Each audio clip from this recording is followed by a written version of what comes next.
Com relação a farinhas, né? Farinhas são feitas de cereais, a maioria, né? A grande maioria dela. E o que são cereais? Cereais são sementes comestíveis de gramíneas.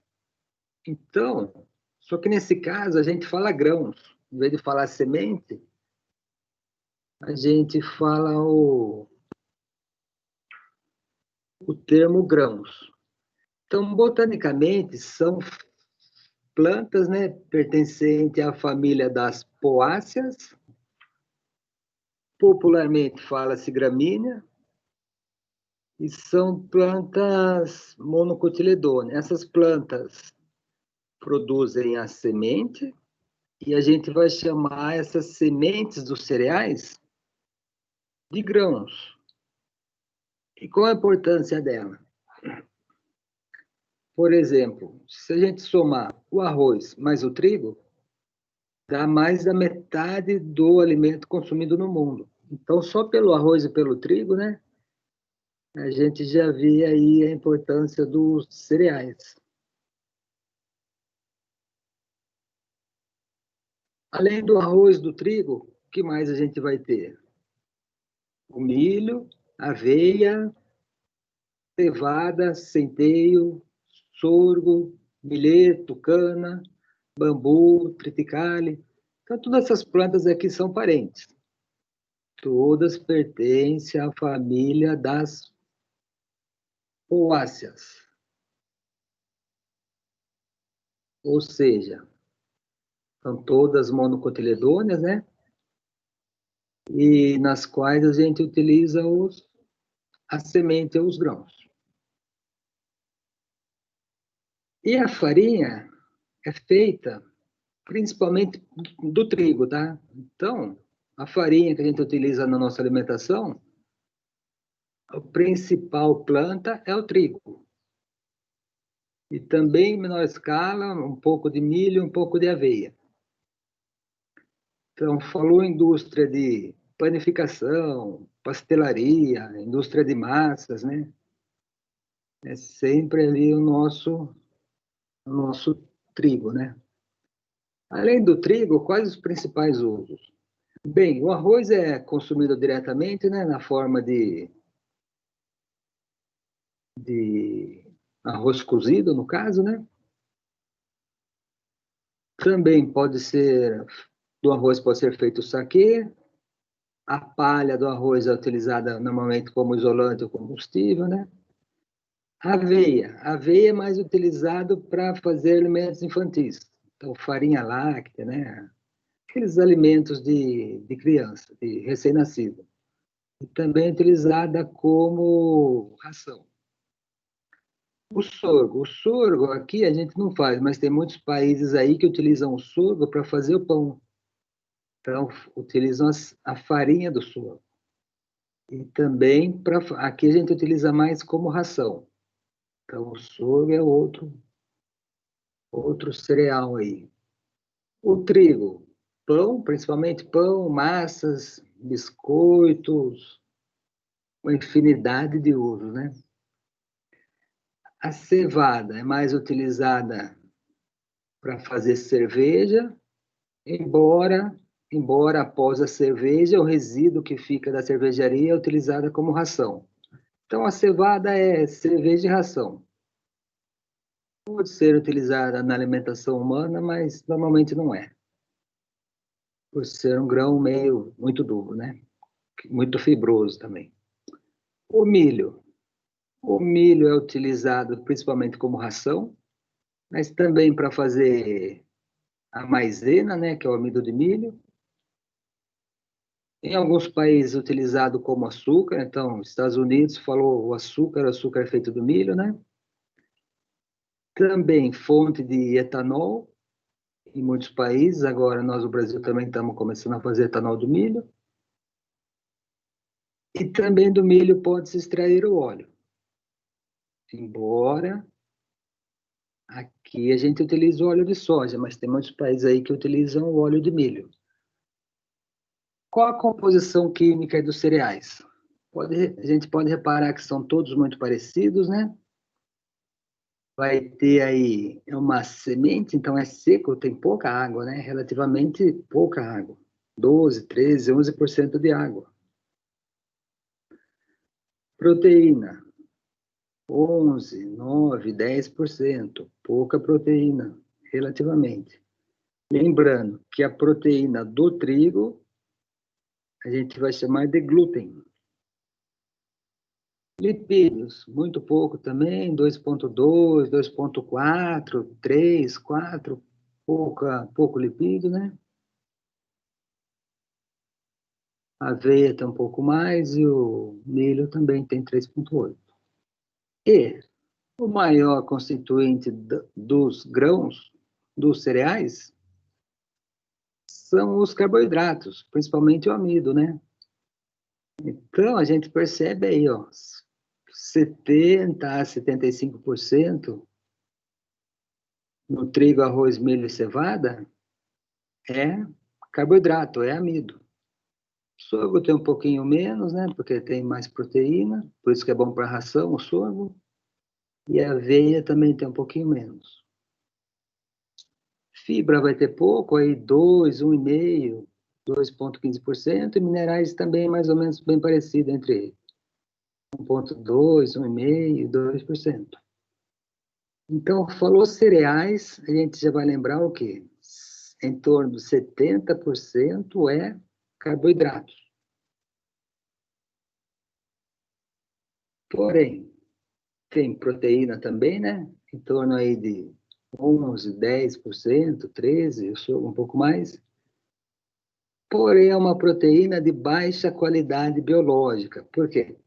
Porque ela não vai ter todos os aminoácidos. Então, por exemplo, ela não tem lisina e não tem metionina, 2 aminoácidos essenciais. Então, os carboidratos, embora sejam a mais valiosa fonte nutricional para a alimentação não só humana como animal, o problema é que elas possuem proteínas, porém uma proteína que não tem todos os aminoácidos. E quanto aos carboidratos, né? O principal é o amido, que são polímeros de glicose, que ocorrem nas células da planta superiores, e a maioria deles vai ter entre 70% e 80% de amilopectina, 20% a 30% de amilose. Então, aqui está o amido. Cada bolinha amarela dessa é uma glicose, certo? Então, o que é o amido? O amido é um polímero. Por que polímero? Porque tem vários monômeros. E qual que é o monômero? O monômero é a glicose. Aqui, essa aqui é a amilose linear, né? Forma uma linha, por isso que ela chama linear.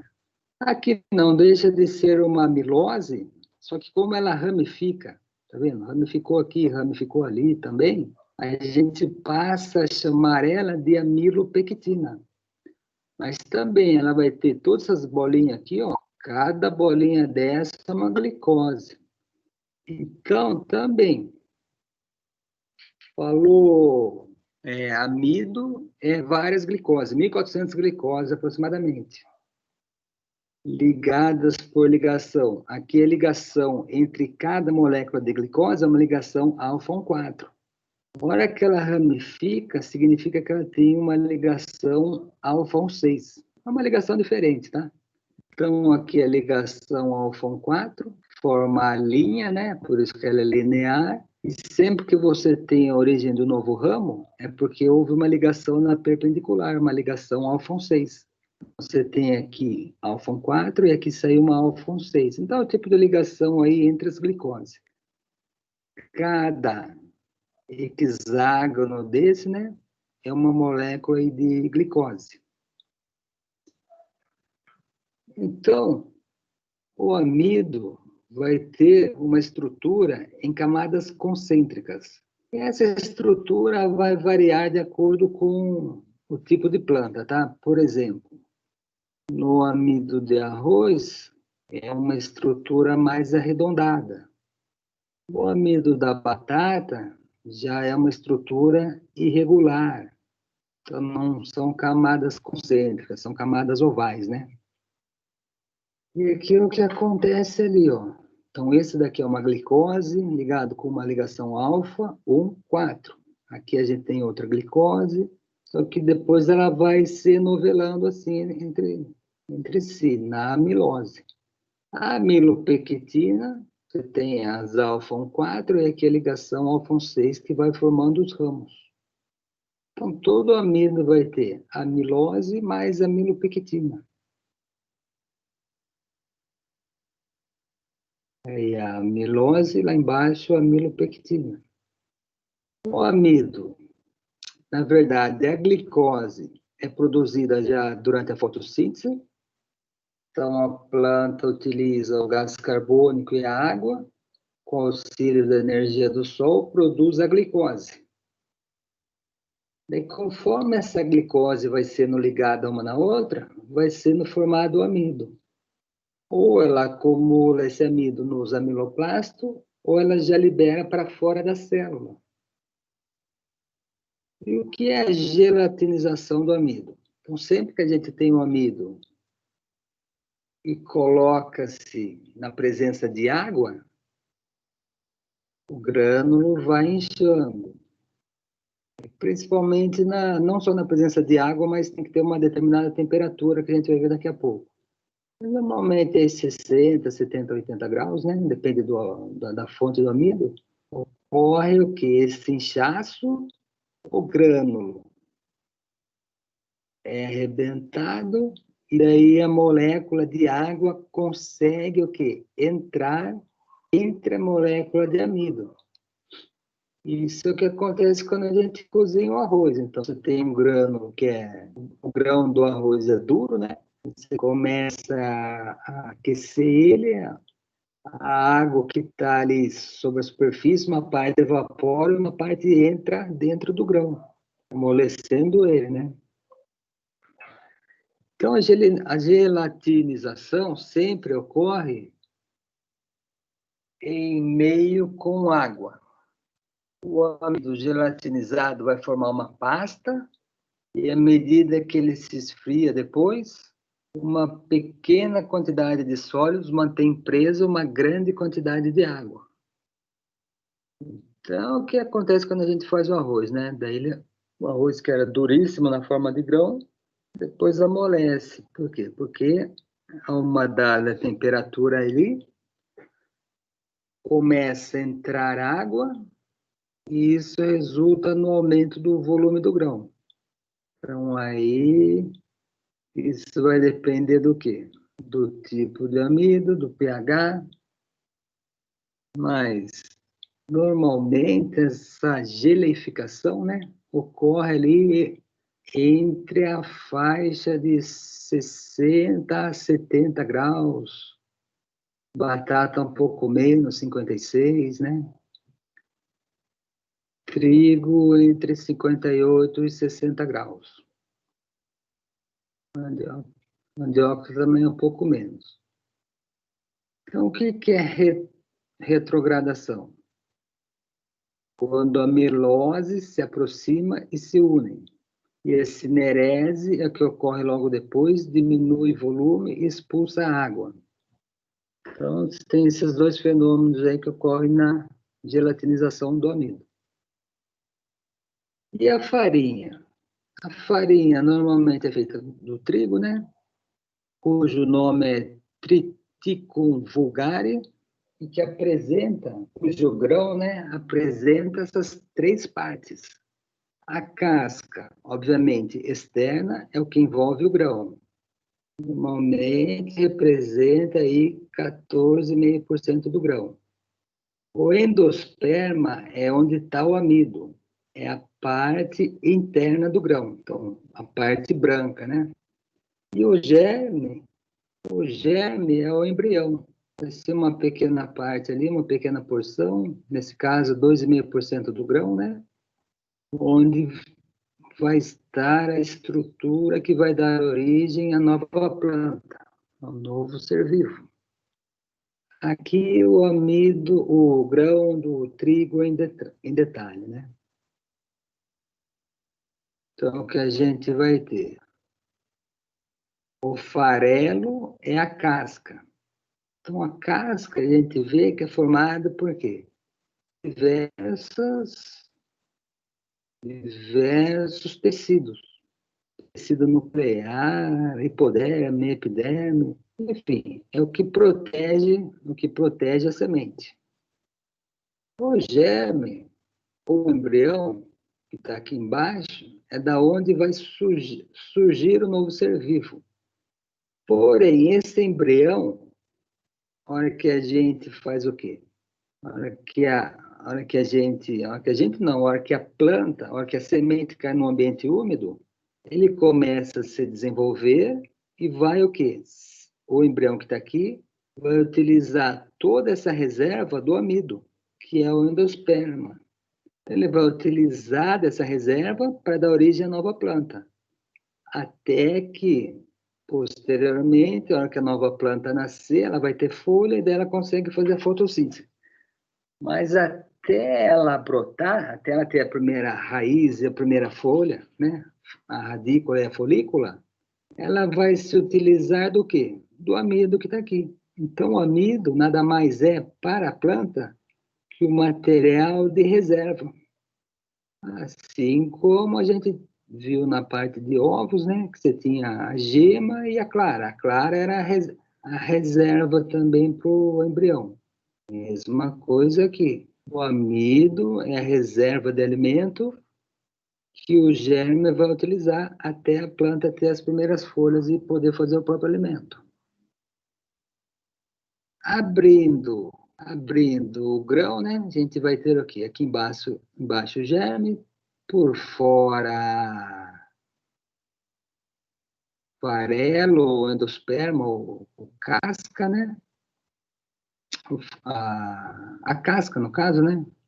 Que eles chamam é casca. E lá dentro o amido. Então, o amido vai estar toda essa parte branca aqui é amido, é endosperma. Endosperma ou amido. Portanto, o trigo é formado aí pelo endocarpo e pericarpo. Quanto maior o grau de refino, maiores são as perdas nutricionais se a gente levar em conta que o quê? Que a casca é rica em fibras, tá? Fibras não deixa de ser um nutriente importante para o organismo. Então, quando a gente faz o refino, a gente vai o quê? Separar o amido da casca, da fibra, né? Sendo que o glúten, o glúten é a proteína que está também ali no endosperma e que vai promover a elasticidade. Ele se desenvolve nas massas conforme a gente bate, mistura e sova a massa. Quanto maior o glúten, mais apropriada para fazer pão e massa de pastel, massa de macarrão, lasanha, todas essas massas aí comestíveis, né? Um problema é que algumas pessoas têm a doença celíaca, delas não podem comer nada de trigo nem derivado. Tá? Então, quem tem doença celíaca são pessoas intolerantes ao glúten. Por isso que os alimentos, muitos contêm glúten, não contêm glúten. Né? Com relação aos tipos de farinha. Farinha dura, aquela de massas, tem alto teor de glúten. Farinha mole, de bolos, biscoitos, né? Tem menos glúten, 7 a 14%. Daí a gente vai ter farinha integral. é a que não sofreu refino. Então, ela já é mais uma cor mais... Não é uma cor branca, né? Porque o amido é branco, mas quando tem a presença da casca, é uma cor mais castanha, assim, voltado para mais amarelada, né? E a gente vai ter também farinha de rosca, que é simplesmente feita com o pão pronto desidratado, e a semolina, que é uma farinha bem rica em glúten. E o que é o glúten? O glúten é um complexo proteico, mas tem principalmente duas proteínas, a gliadina e a gluteína. Bom, então, glúten contém principalmente gliadina e gluteína, duas proteínas, né? É o que faz a forma da massa ficar viscoelástica. 90% do glúten é a proteína, tem um pouquinho de lipídio, 8, 2 de carboidrato. A relação é 2 gliadina para 3 gluteína. Então, 2 para 3. É o que promove o efeito reológico. O que é o efeito reológico? O efeito da extensibilidade e da elasticidade. Então, a extensibilidade é promovida pela gliadina, proteína gliadina. E a elasticidade é promovida pela proteína glutenina. E para medir a extensibilidade e a elasticidade, vai existir aparelhos, né? Por exemplo, o farinógrafo. A gente vai ver ele funcionando daqui a pouco. Avalia a qualidade da farinha e sua capacidade de absorver água e resistir ao amassamento. E esse é o extensógrafo. Avalia características da massa, como elasticidade e extensibilidade. Então, isso daqui nada mais é do que um aparelho que você coloca ali dentro a farinha de trigo, acrescenta um pouco de água, né?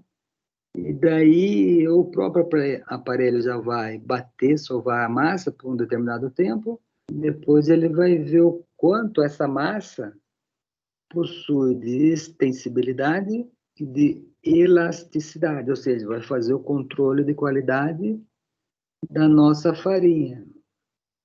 Aí os principais tipos de farinha, né? A que a gente vê mais utiliza essa daqui, ó, farinha de trigo especial. É aquela que compra no supermercado, sabe? Para fazer pão em casa, para fazer bolo, né? Então é a farinha de trigo especial, a branca, aquela branquinha. Ela vai ter ao redor de 14% de umidade, 6% de proteína, no mínimo, né? E no máximo 0,45% de cinzas. A de trigo integral, o que acontece? Vai ter a presença da casca. E se ela tem a casca junto, o que significa? Significa que ela vai ter mais minerais. Por quê? Porque a casca é cheia de minerais, certo? Ao contrário do endosperma. O endosperma é só carboidrato, praticamente. E a casca tem muitos minerais. Então, uma maneira de você ver se a sua farinha é refinada ou é integral é pelo resíduo mineral fixo, pelas cinzas. Então, a especial é para ter no máximo 0,45% de cinzas. A integral, além da coloração dela ser bem diferente, né? Ela pode ter até 2,1% de cinzas. Então, as cinzas é importantíssima aí para ver se a farinha é especial, comum ou integral. E aí algumas características de outras farinhas, tá? Então, só lembrando, a nossa aqui vai ter 14% de umidade, é de trigo, né? De 6 a 10% de proteínas e de 0,5 a 2% de cinzas. A de arroz, por exemplo, vai ter 13% de umidade, 6 de proteína e até 6% de cinzas. Aí a de milho lá embaixo, ó, 14% de umidade, mínimo 6% de proteína e até 1% de cinzas. E assim vai, né? Fubá, centeio, mandioca, ó, 14, 1,5. Mandioca não tem nada quase proteína, né? 2% de cinzas. Ah, de amendoim, amendoim, só lembrando, não é um cereal, né? Não é cereal. Mas também existe a farinha de amendoim rica em proteína, tá vendo? 44%. Mas ela não é cereal. Bastante proteína. E aí algumas aí, né? Com relação ao processamento, nas indústrias, né? O que acontece? Então, a gente tem problemas com impurezas, pó, palha, areia, ferro, tudo isso aqui chega na indústria, tá? Mas principalmente um problema sério é esse aqui, ó. Grãos de outras espécies, né? Cevada, milho, sorgo, aveia, que muitas vezes esses grãos vêm junto com o quê? No transporte do trigo que chega na, na fábrica de farinha. Aí algumas avaliações da qualidade. Determinação da acidez. Então, normalmente é feito com NOH por titulação. Então, a massa alimentícia, o macarrão, pode ter no máximo 5%. Já o macarrão instantâneo, no máximo 3% de acidez. O amido é feito pelo método de Fehling, né, que a gente tinha visto para açúcar, só que antes de fazer a dosagem lá com Fehling A, Fehling B, a gente tem que fazer uma quebra desse amido, normalmente faz com a presença de um ácido forte, o HCl, né? E o ideal mesmo é fazer na presença de autoclave. Então, fazer uma quebra com pressão e temperatura e ácido, né? Para depois fazer a determinação pelo Fehling. Macarrão que foi adicionado com ovos, ou massa que for adicionado com ovos, faz o quê? A dosagem do colesterol. Por quê? Porque é para evitar fraude, né? Então, se o macarrão não tiver realmente ovos, ele não vai ter o colesterol. Então, se realmente ele for adicionado de ovos, então a gente faz o teor de colesterol para dar no mínimo 0,45 gramas por quilo. Porque senão a pessoa pode simplesmente colocar um beta-caroteno, que também é amarelado, né? E fraudar, falou que foi posto ovos na massa, mas na verdade fez o beta-caroteno. Muitas vezes pode acontecer isso, então por isso que tem que ter o mínimo de 0,45 gramas por quilo de colesterol. Isso para massas que fala, adicionado de ovos. Quanto à qualidade, né? Massas frescas cozinham de 6 a 12 minutos. Daí tem o quê? A prova de cocção, para ver em quanto tempo ela realmente vai cozinhar. As secas são as que é para cozinhar entre 10 a 20. O caldo desse processo de cocção, né? É para ser límpido, sem sedimentos consideráveis. A lei, a legislação, que fala sobre o PIC, né? PIC, Padrão da Identidade e Qualidade. Das massas é do ano 2000, resolução número 14. Então, é o mesmo ano da resolução do PIC do mel, o ano 2000. Então, lá o que a gente vai ter? Massa alimentícia seca. O produto que apresente no máximo 13% de umidade.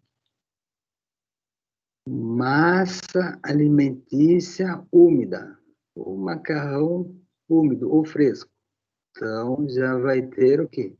35% de umidade. 3 vezes mais, tá vendo? Então, essa é a diferença do massa seca para massa fresca. Também existe lá macarrão desidratado por fritura. Também é umidade, no máximo 10%. Macarrão desidratado por ar quente.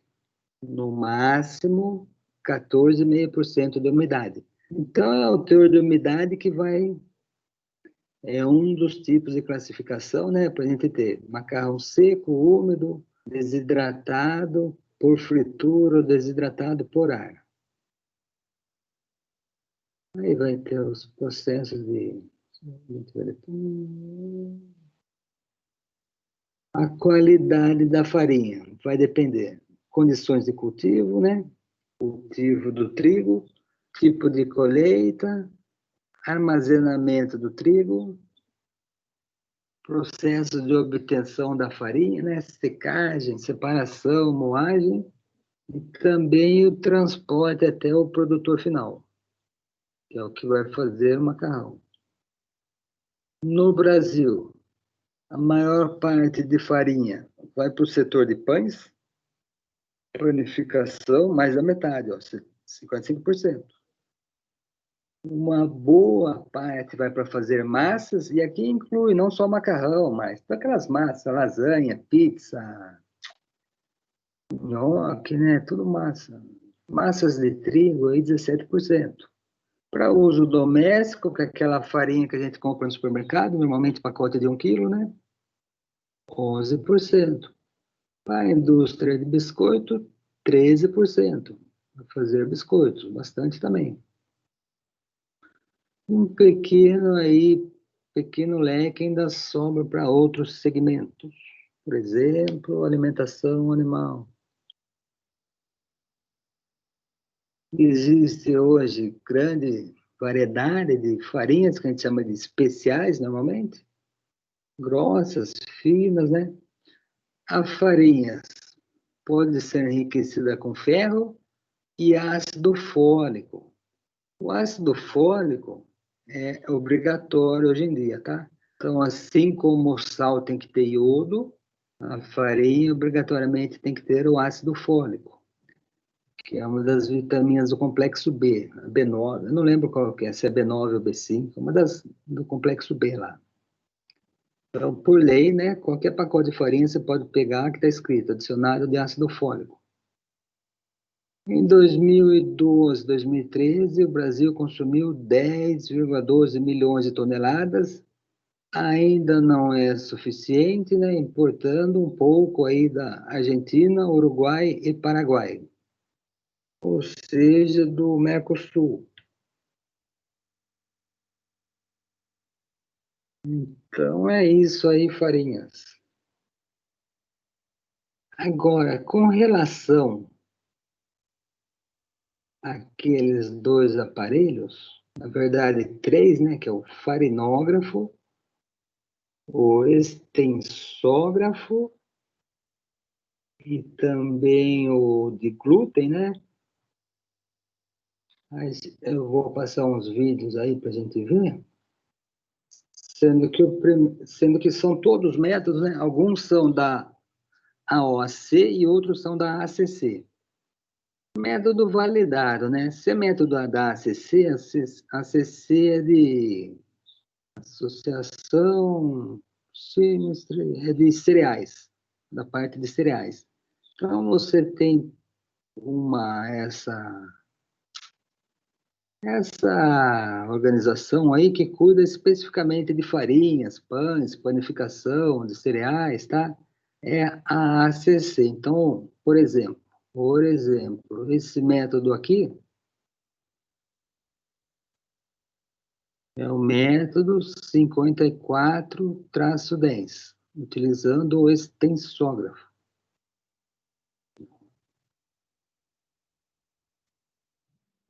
O extensógrafo.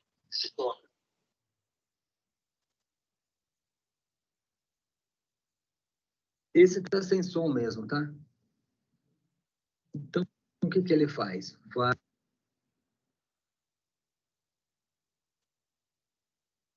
O que que ele faz? É um aparelho aí, adiciona-se sal,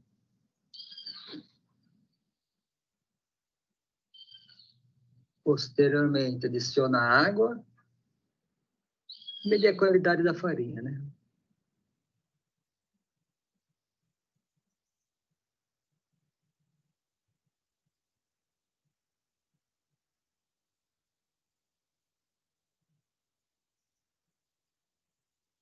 E aí ele adiciona a farinha que vai ser analisada.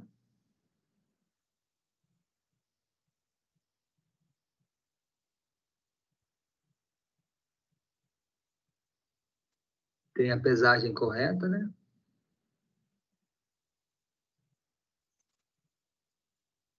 Liga o aparelho por 1 minuto.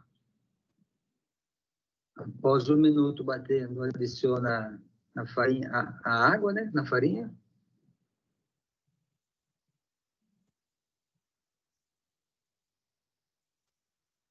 Continua batendo ali.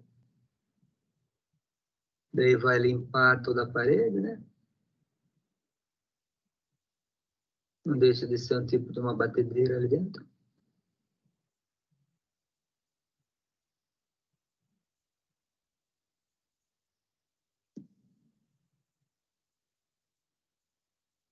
Cinco minutos parado, mistura por mais 1 minuto,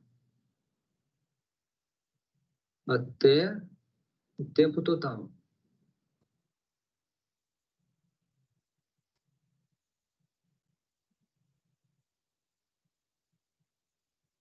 Terminado. Abre o aparelho, retira a massa.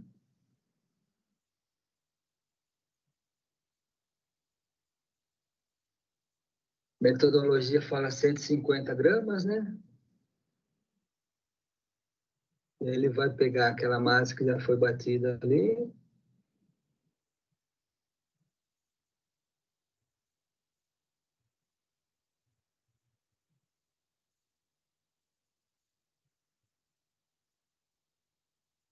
Passa um óleo aí para não grudar. Ali do lado ele adiciona água. E um óleo para não grudar. Coloca 30 graus.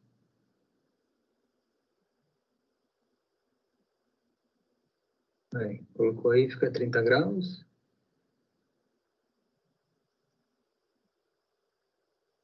Só não falou o tempo. E tira aquela massa, vai colocar naquele recipiente que ele tinha passado o óleo.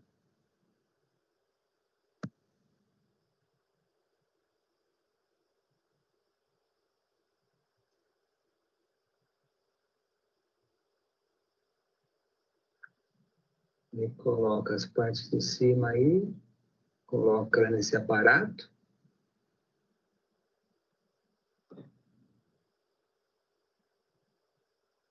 Ela vai por uma câmera de umidificadora.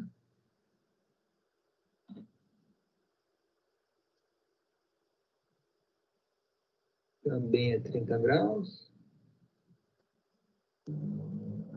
Aí ele falou, aqui ele fala todo como é feito, né? Tem dois jeitos, ou 30 minutos, ou 45 minutos.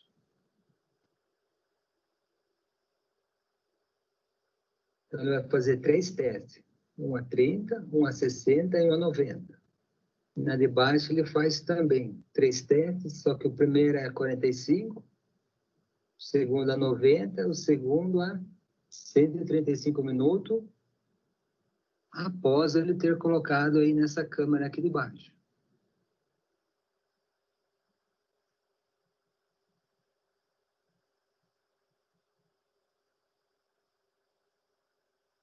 Que é a câmera umidificadora. Então, vamos supor aí a primeira teste, 30 minutos. Retira ela, coloca nesse aparelho aí.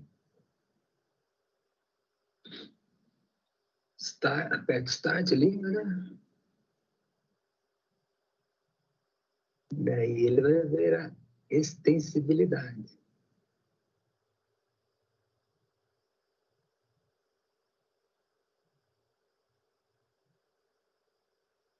Certo? Daí o aparelho grava quanto tempo demorou para essa farinha se romper. Ele volta ela, vai fazer a mesma coisa. 30, depois 60 e depois 90 minutos.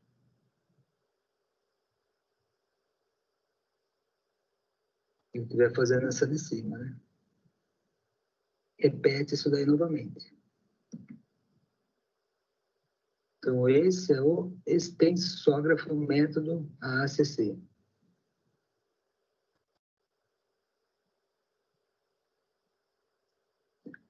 Esse também é outro extensógrafo, só com o método 5410.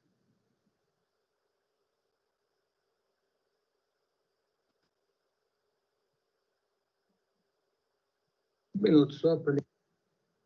Adiciona a quantidade, acho que é 30 gramas também, a quantidade indicada de farinha.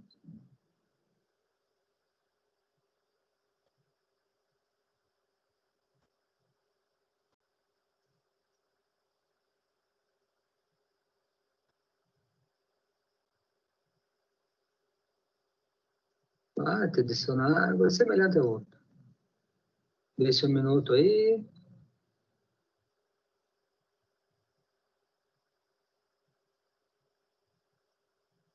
Um minuto sem água, depois acrescenta água. É semelhante ao outro.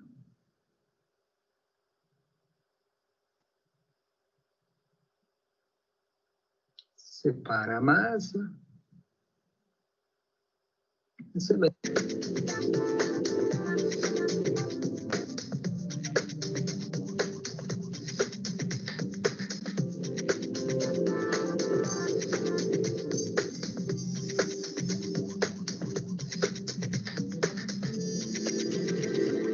Esse é o extensógrafo.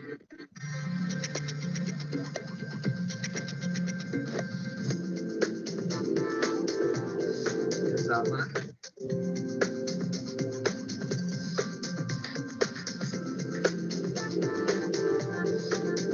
Passa, nesse caso, fica batendo ali dentro.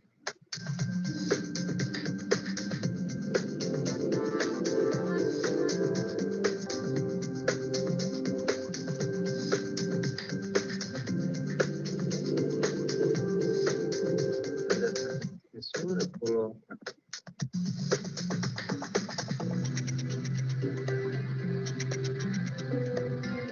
Meia hora, no caso, 45 minutos.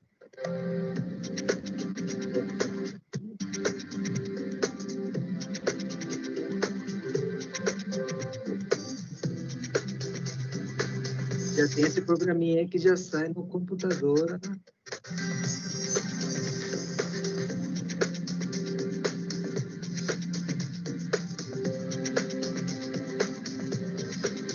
É 5, 90 e 135 minutos.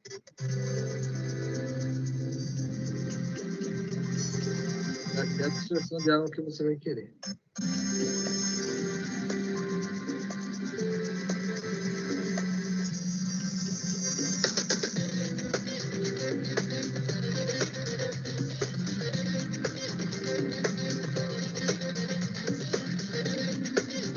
Depois de 40 minutos, coloca ali.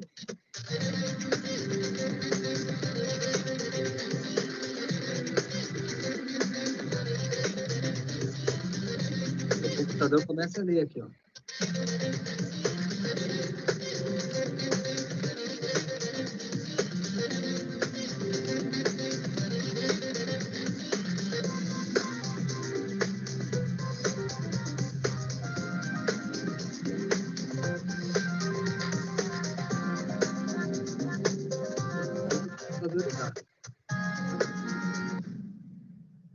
Então, conforme o tipo de massa, você tem uma... Isso daqui é o que foi lido num tipo de massa, né?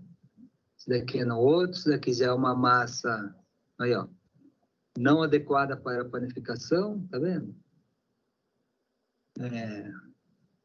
Forte, farinha forte, light, extensibilidade ideal, farinha dura, tá vendo? Isso aqui é uma farinha mais dura. Daí já dá um relatório completo, ó. Extensivo, elástica, né? Adequada para longos processos de fermentação,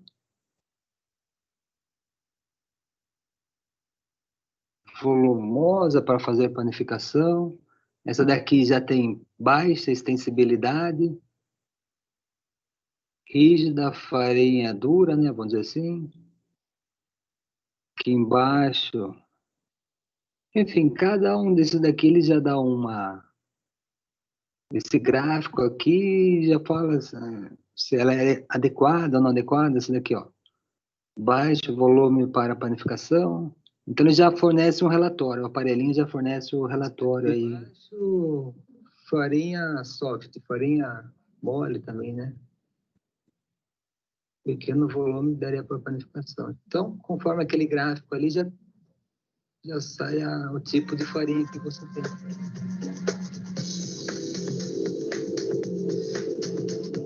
Tal do extensógrafo.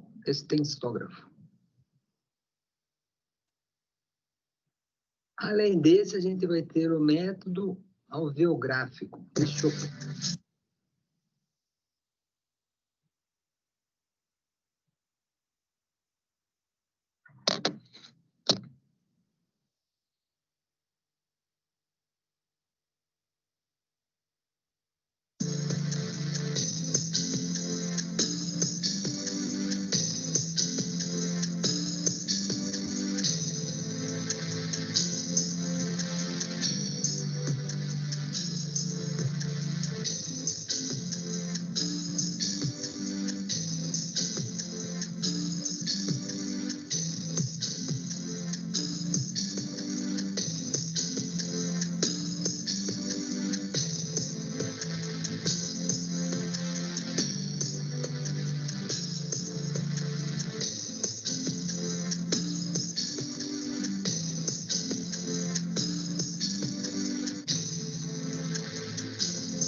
Aí trabalha com 250 gramas de farinha.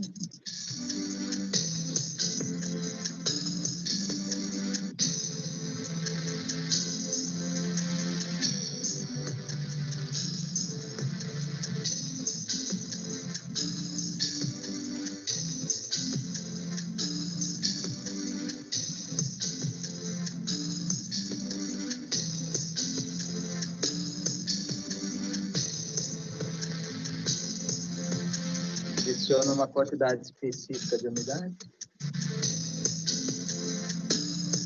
Caso 14,10%.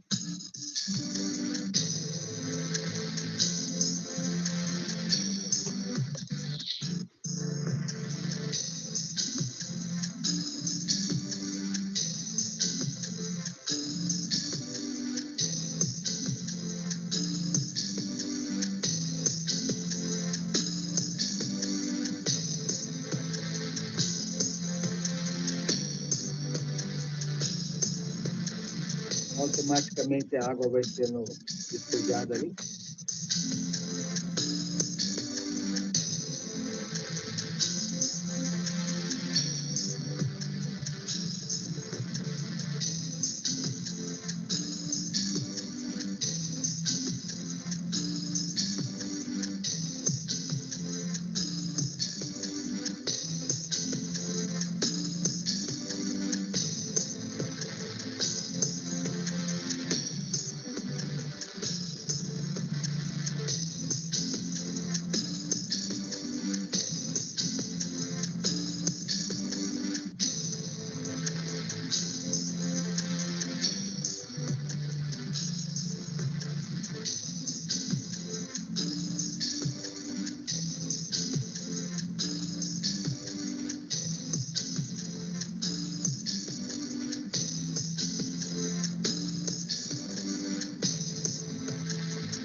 mais 6 minutos.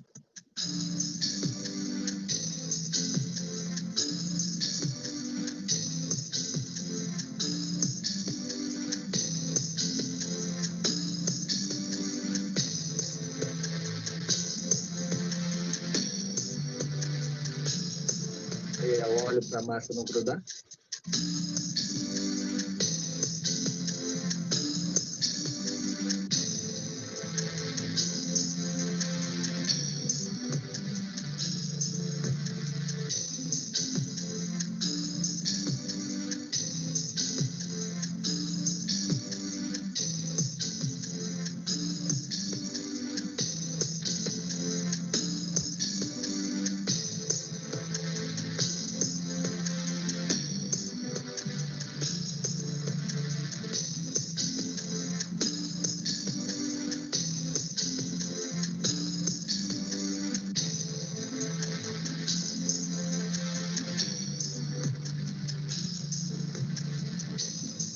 Nesse caso, a massa bateu durante 8 minutos.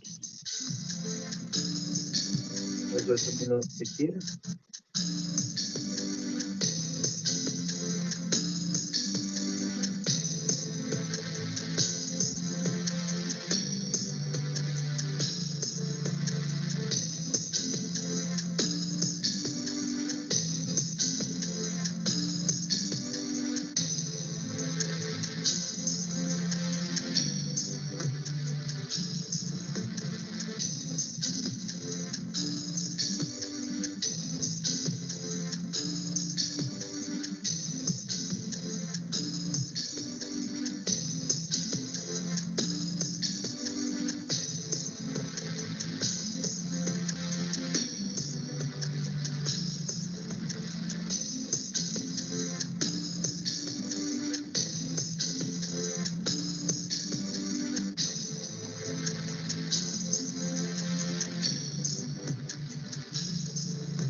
Escolher usar a massa.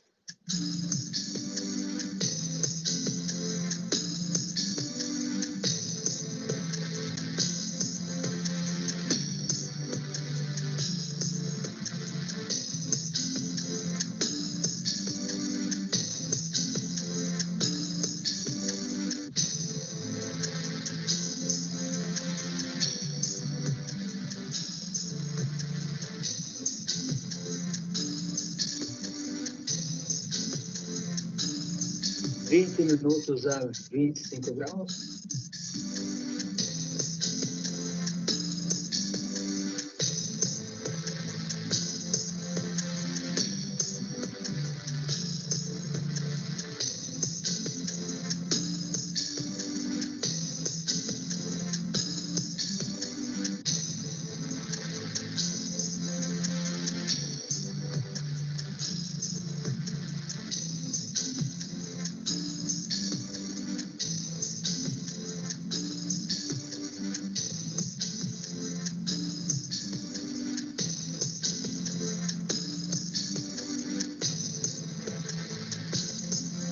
Limpar direito, senão essa massa fica ali incrustada, daí vai prejudicar as próximas análises. Então tem que limpar direito que farinha que a gente usava para fazer cola antigamente. Limpar direito, ficar aquela massa colada na parede.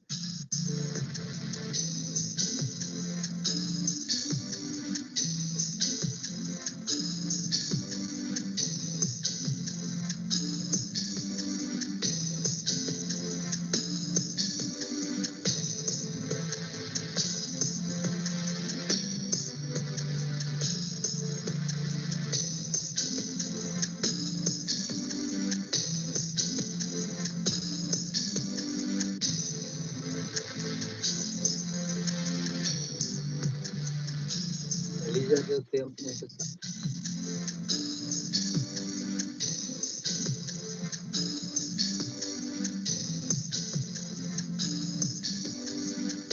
Dado o tempo adequado,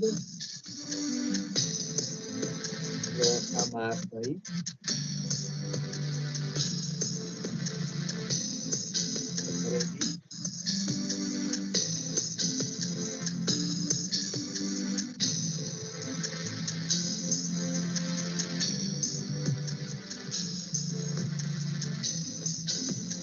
Pressionando ela vagarosamente.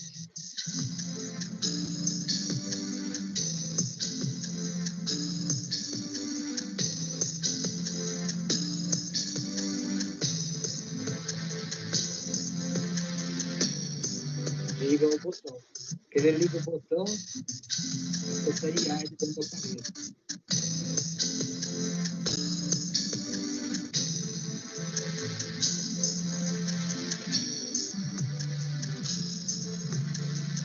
Estourou. Ela estourou lá em cima. E aí, de acordo com o cálculo de ar que foi gasto, até a estourar, eles fazem essa curva aí.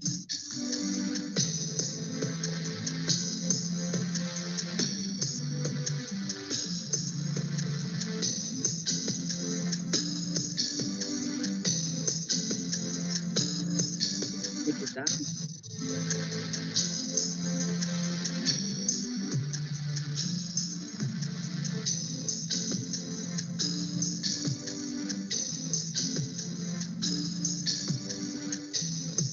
Parâmetros, resultados. Esse é o tempo geográfico.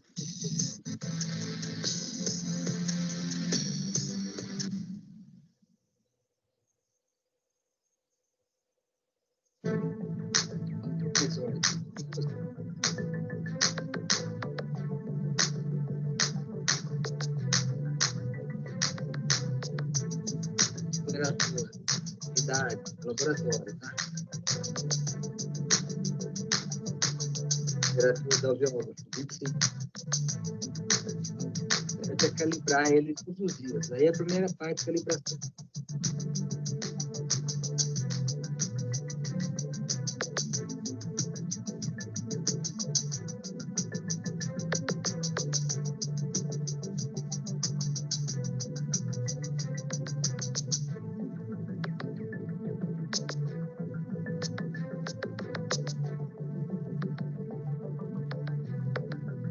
É só para calibrar o aparelho. Calibrar 90 milímetros. A pressão.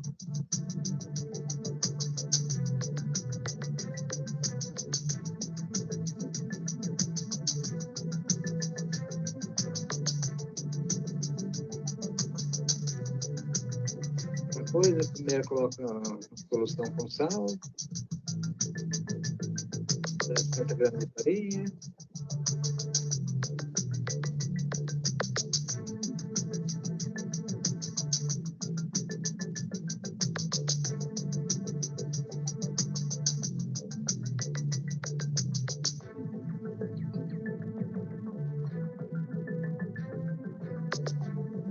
Aí ele vai trabalhar com 13% de umidade, aí você define.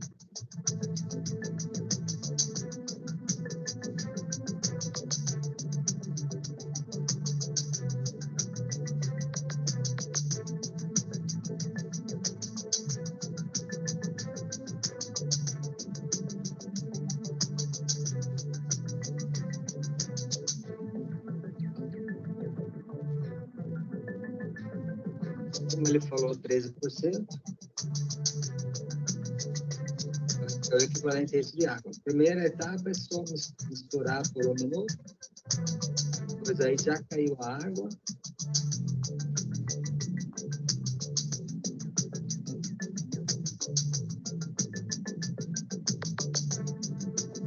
Mais 6 minutos.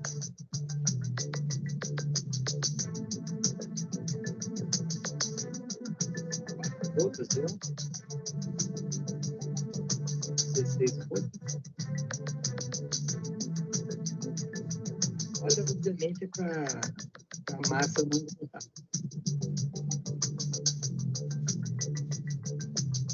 5 gotas por roupa.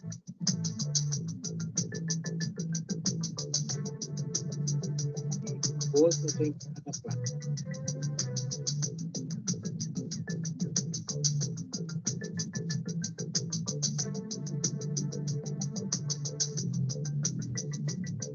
Bateu por 8 minutos. Janelinha e põe no modo inverso. Ela vai sendo limpa. 2 centímetros de tamanho.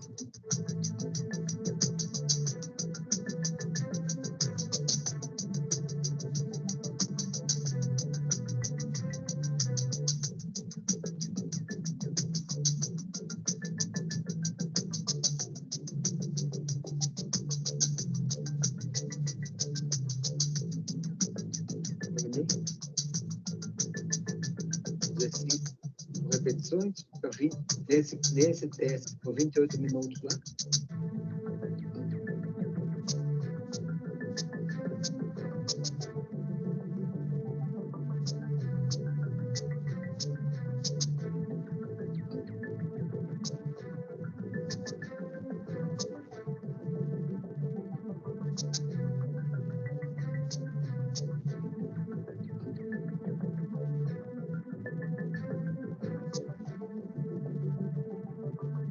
E ela libera o gás do ar, né?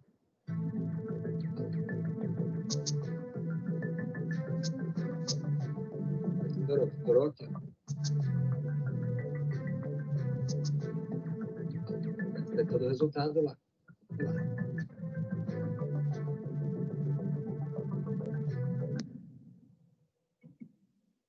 Inicial Veógrafo de Chopin.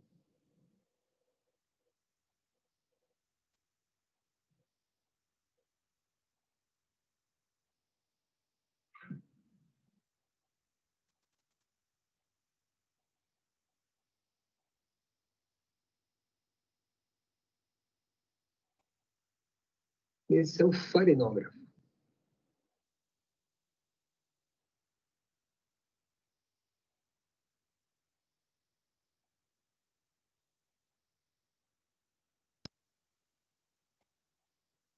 Primeira etapa, adicionar água na bureta.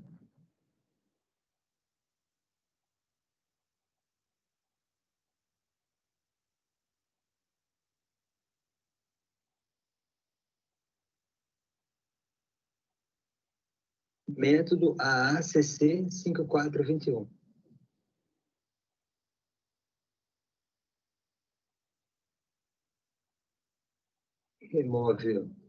Remove o ar, tá ali, formando bolha.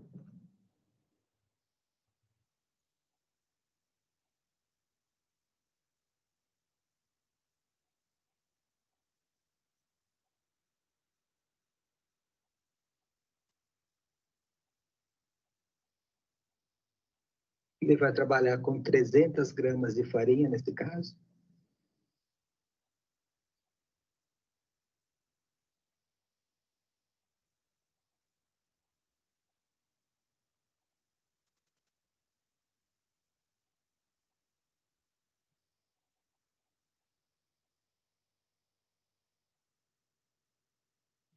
Adiciona a farinha, que vai ser testada.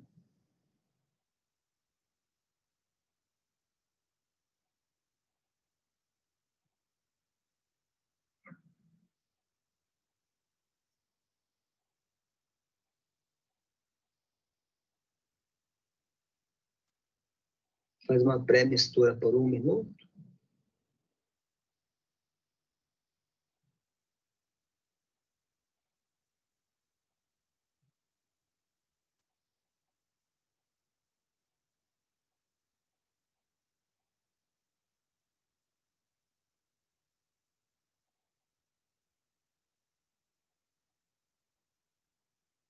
Enche a bureta de água.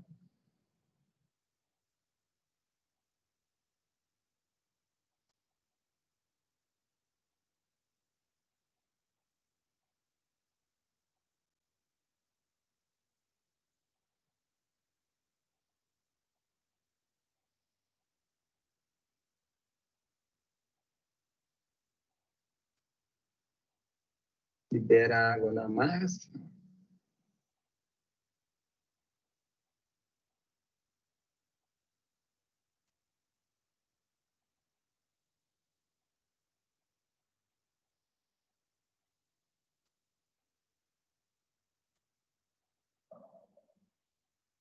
Deixa por mais 20 minutos batendo.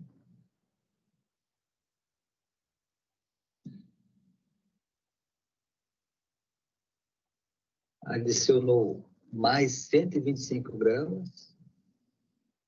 Nesse teste, então, ele fez 2 adições. Né?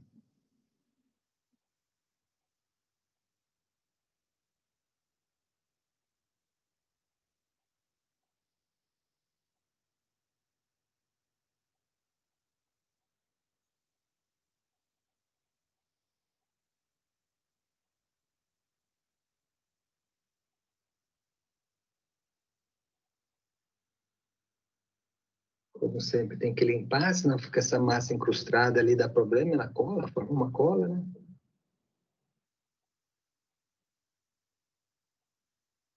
Então, sempre tem que limpar certinho.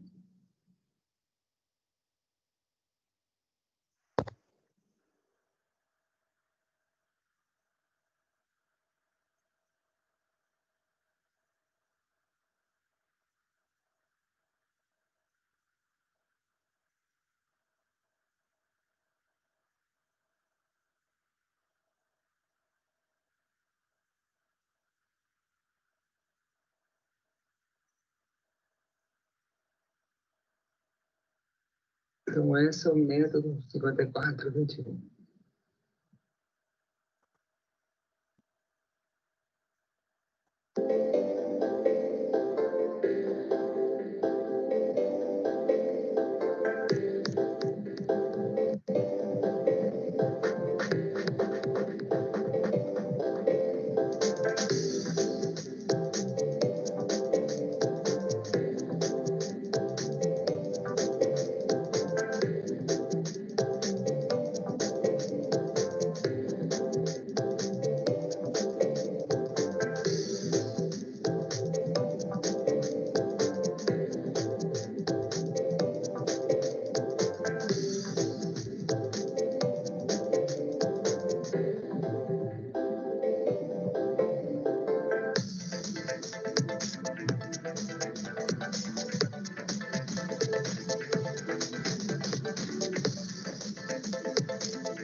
O computador já vem ligado, primeiro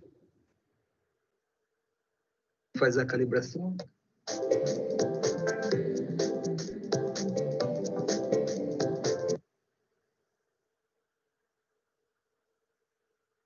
Então, que a gente percebe que o próprio aparelho já traz aqui, daí você escolhe. Ele escolheu o ACC 300. Texto, método A3, método ACC 50, ICC 14.1. Então, o próprio aparelho já traz o método. Você só escolhe aqui, daí escolhendo, ele vai bater para o tempo. Ó, CC300, nesse caso, vai colocar 14% de umidade, vai bater por 25 minutos, e já dá. O próprio aparelho já é calibrado, né? Conforme o método que você escolhe aqui, ele já faz automaticamente.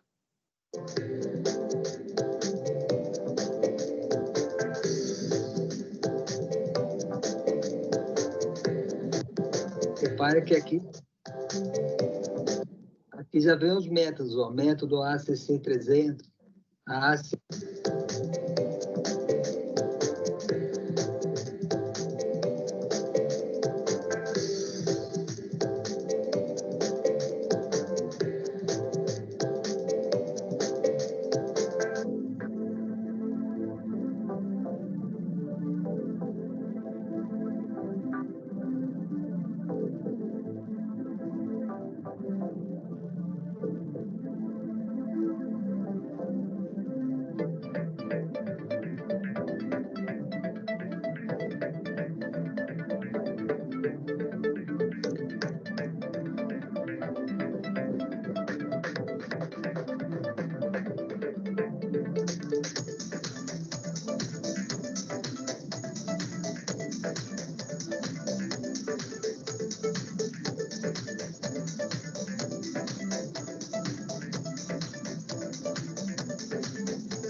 adiciona 2 vezes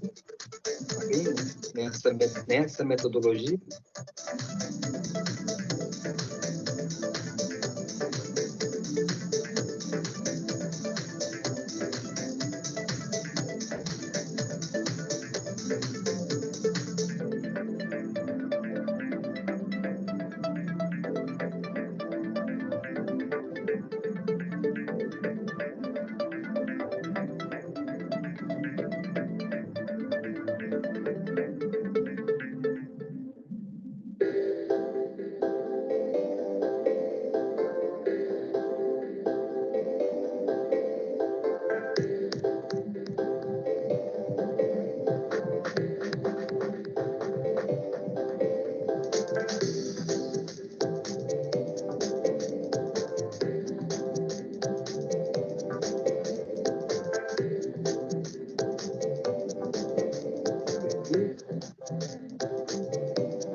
Máquina específica para glúten. Sodium chloride solution using the dispenser.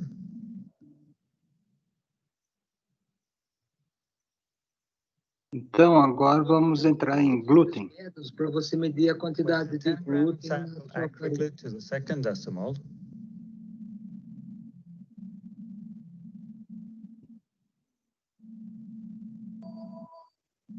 Esse método pesou 10 into gramas. the wash chamber and spread evenly over the sieve. É uma máquina específica para 4.8 glúten. milliliters sodium chloride solution using the dispenser. Pour the solution carefully along the side of the wash chamber and shake to ensure the entire surface is covered. Vai medir a quantidade de glúten, adicionou a quantidade de água ali. Glutamatic and the collecting cups under the wash chambers. Press start. When the washing stops, remove the wash chamber.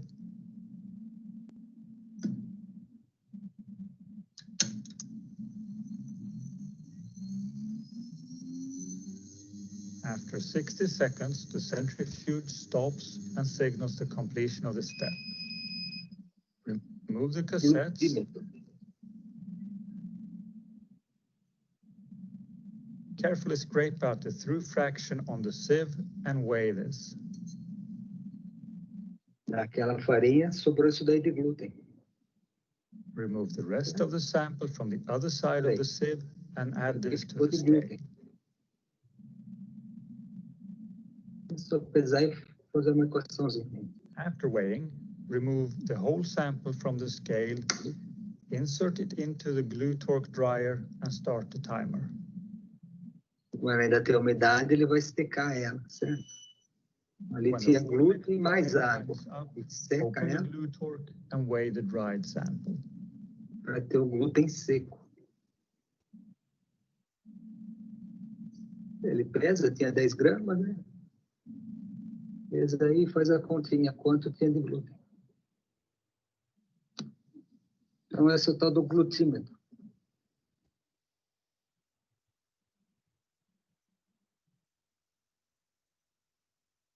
Essa também vai medir o glúten.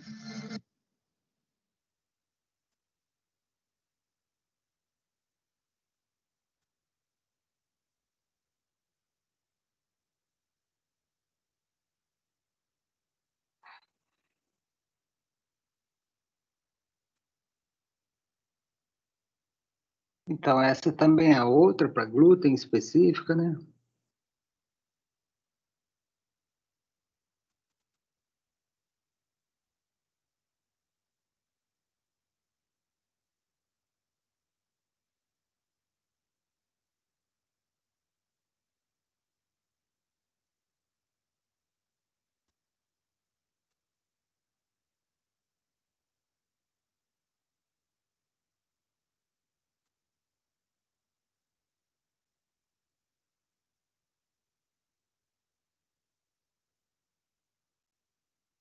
Só que essa funciona sob centrifugação. Então, ele pegou a massa ali, já estava adicionada a água, a farinha,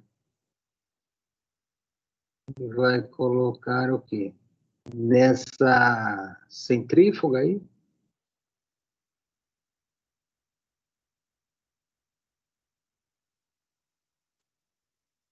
também para medir o glúten.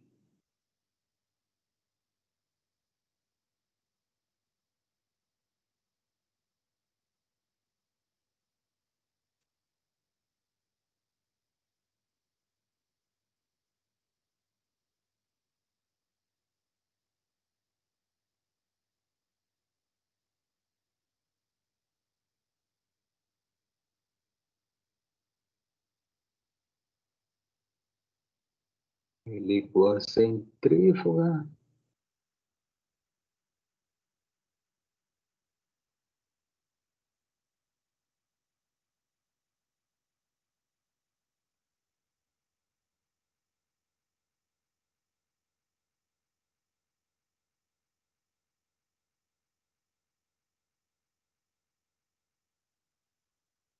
centrifugou, ele retira ali,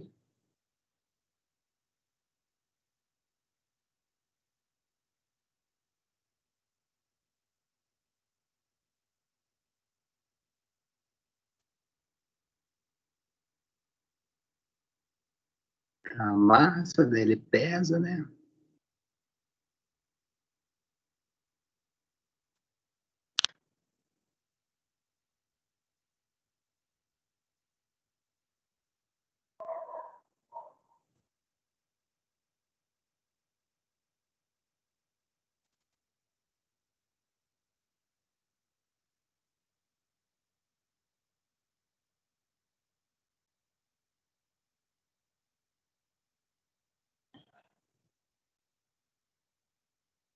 E faz os cálculos em porcentagem.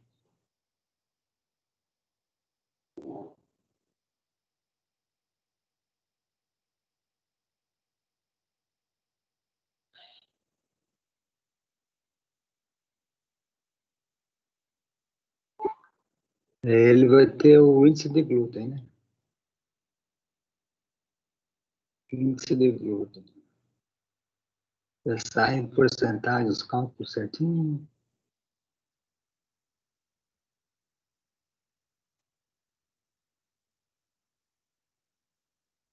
Já esse aqui, ó, da AOAC, também é uma metodologia para análise de glúten, só que por meio do tal do teste ELISA. Então, ele vai dar, na verdade, a gliadina. Lembrando que o glúten tinha glutenina e gliadina, que era a proteína do glúten. Então, através desse teste aí, ele acrescenta os reagentes lá, passar para frente. Daí, depois, no final, ele vai ter o quê?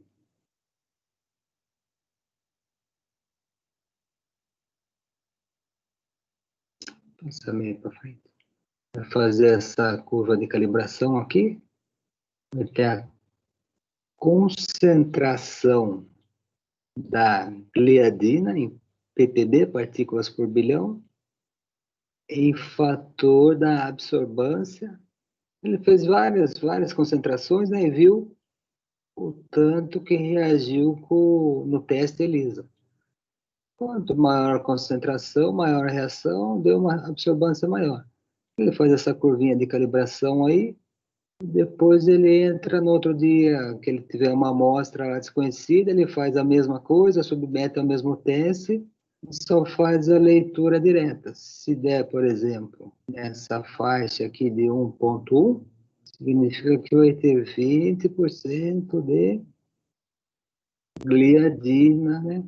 Partículas por bilhão, ppb. Então, tem outros aí para glúten também, né?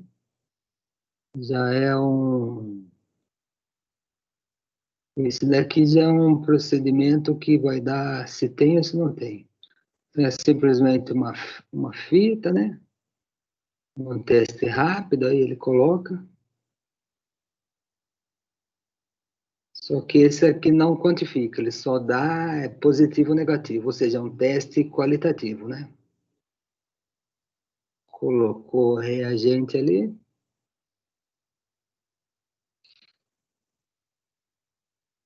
Ele vai pegar a amostra, peta a amostra e coloca na presença do reagente. Aí, amostra 2 e amostra 3.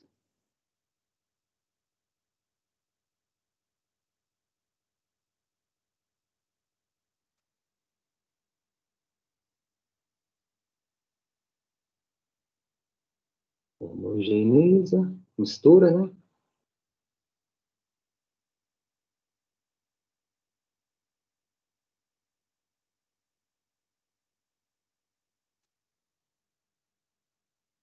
Deixa reagir por um determinado tempo lá e coloca a fita depois.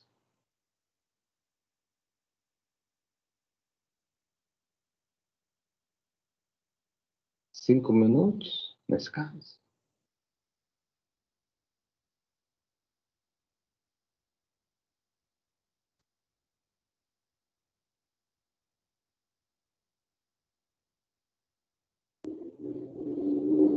Daí vai dar presença ou negativo, a de cima lá, não tem.